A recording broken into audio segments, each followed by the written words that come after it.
So hello and welcome to the heavily facelifted Porsche Panamera Turbo S, no less. Turbo S is significant because they've dropped the turbo and gone, do you know what, if you're in the market for a turbo, why not just go full send and go for the Turbo S? I shall outline shortly what that substantial engine upgrade includes. But first of all, on this channel, we do all enjoy a spot of context, don't we? So let me just run down a few of these things before explaining to you why that's incredibly significant. So this car is running just over 2 tons. It's clad in a disproportionate amount of stunning leather. It has 4 incredibly luxurious seats. Our faces are filled with a revised infotainment system. In fact, there's more screens in here than Lando Norris's simulator. It has 4-wheel drive. It has a massive boot. This car even has double glazing and the all-important deep pile carpets. What I'm trying to get at here is when you step inside this car, it is definitely one of the more luxurious cars in which to dispatch mileage. However, if we were to put this into Sports Plus, and you can just hear that newly revised 4-litre twin-turbocharged V8 engine come to life. Foot on the brake.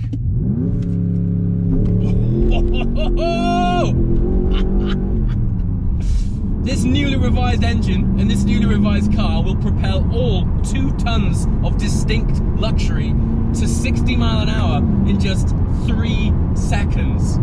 What is going on?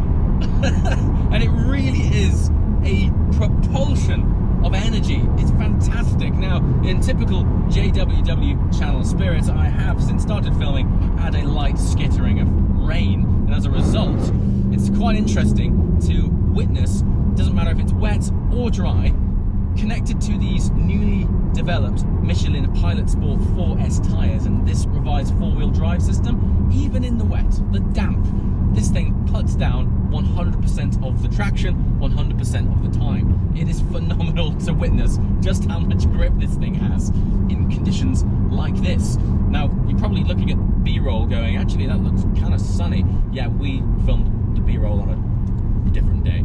Anyway, take it from me, it's wet and slippy. So, what's going on in the newly facelifted Panamera Turbo S? Well, I think we should start with the heart and soul of the car, which, as mentioned, is the newly developed 4-litre twin-turbocharged V8. Now, once again, let me just set a spot of context for you here. This car is running 630 horsepower and just over 600 pounds-feet of torque. Now, these days we're throwing big numbers around pretty blasé, aren't we? And at first, that number 600 might sound a lot, and it is.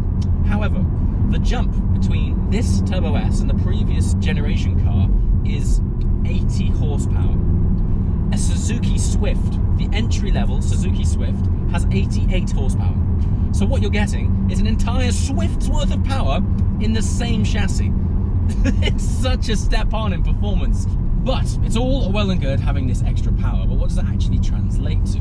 Well, this isn't really a car which I would conventionally have been interested in. However, it has just set a new Nürburgring lap record for its class, resulting in a time of 7 minutes 21 seconds, which is faster than an Audi R8 V10 Plus. Don't forget, this has 4 seats, a massive boot, double glazing. It's a beautiful place in which to spend time, but it's not a car which you would associate with a Nürburgring lap time. And then when you contextualize it against a thoroughbred V10 supercar such as the R8 V10 Plus, no less, that really sets context to the level of performance and engineering which Porsche have squeezed into this car to get that kind of dynamics out of it. It's bonkers. Now then, there is no escaping the fact that this is ultimately a 2-ton uber beast, and in order to control its mass, there is some Stuttgart witchcraftery to disguise its weight, and that comes in the form of a 48-volt anti-roll architecture, sounds very posh, and a phenomenally calibrated rear-wheel steer system. Now let's just touch on the 48-volt chassis control first of all. This system develops more torque than the engine that runs through the chassis in order to keep it level. It's a phenomenal thing, and actually at first it can take just a little bit of adapting to, because in a car of this platform and this size, and you know how much it actually weighs, I actually quite like just a little bit of roll. It helps you understand the physics of the car. Now you might look at this and go, well, you're not really going to grab it by the scruff of its neck and drive it at 10 tenths. And while you might not drive it at 10 tenths, honestly, the confidence that this car instills in you, you would be amazed at how quickly you will drive it once you get on the right road. And then on top of that, to assist with the dynamics, we also have a remarkably well calibrated rear wheel drive system. But once you've got used to the characteristics of its mass and how Porsche have managed to keep it in check, man, this thing will destroy a B road, which I conveniently just so happen to find myself on right now. And then of course with a four-wheel drive system, as soon as you're past the apex, you can give it 100% throttle. And this is where actually its weight is in its favor. I always remember Bugatti telling me that despite the fact the Chiron weighed over 1,600 kilograms, it was actually working in its favor in order to develop the traction it needed to develop that incredible 0 to 60 time. This, in a weird way, is quite similar to that. Its weight helps those tires press down into the surface of the tarmac, and the traction available is relentless. Now then, steering. This actually has the same wheel from the Turbo, but what it's connected to is a very well weighted, albeit electronically assisted steering system. Now, once again, this is all to do with confidence building. I mean, after all, this is a Porsche, and despite the fact that the platform on the outside looks like a practical daily driver, considering all of the elements which I've just told you about, the performance, the Nürburgring lap time, all of the dynamics, it's important that when you ultimately interact with all of those things, it still feels, as a Porsche, like a driver's car. And I think steering weights through these PS4S, which load up quite well through corners, still makes it feel, albeit at 2 tons, like a bit of a driver's car. Now then, infotainment. There is IMAX levels of screen immersion in here. We now have a higher definition touchscreen infotainment system here.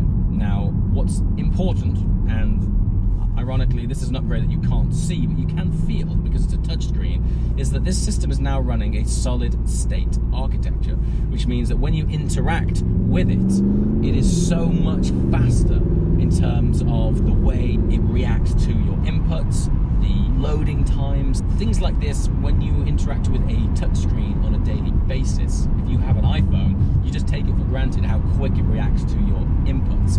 And then when we interact with something which doesn't do it straight away, it feels laggy.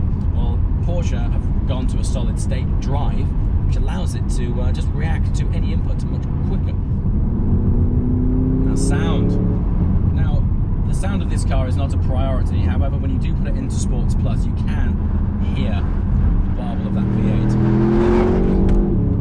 And I actually think for something which is full of sound deadening, it actually sounds pretty good. Let it go. You ready? Good Lord.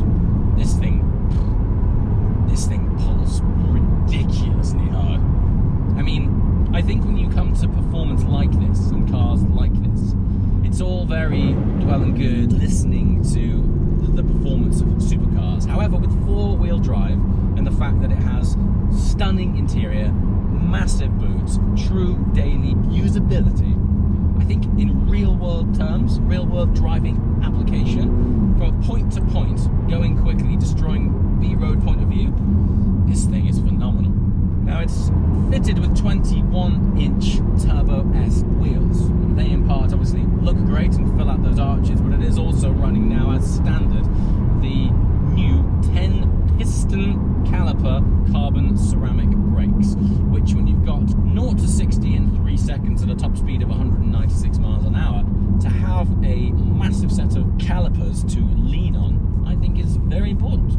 And I think they are one of, if not the largest, production car brakes ever made.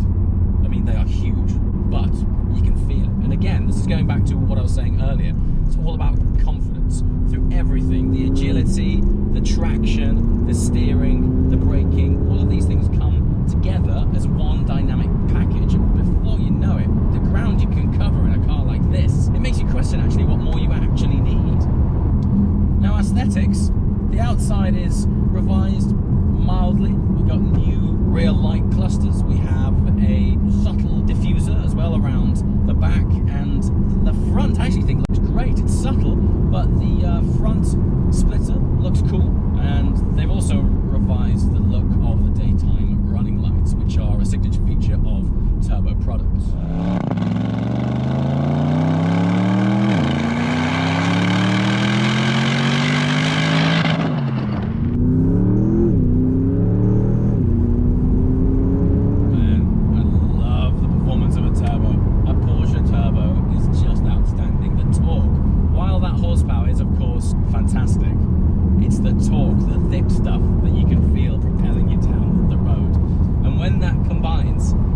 with the horsepower and importantly the traction, what a feeling this thing is. Now don't forget, this would do this all day long with a family of 4. I'm not sure you'd want to put the Target in the back of this one. It's not really an estate. It's not like the Panamera Sport Turismo, but there is plenty of space there.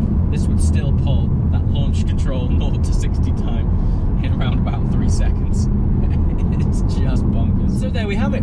First drive in the new, heavily facelifted Porsche Panamera Turbo S. So as always,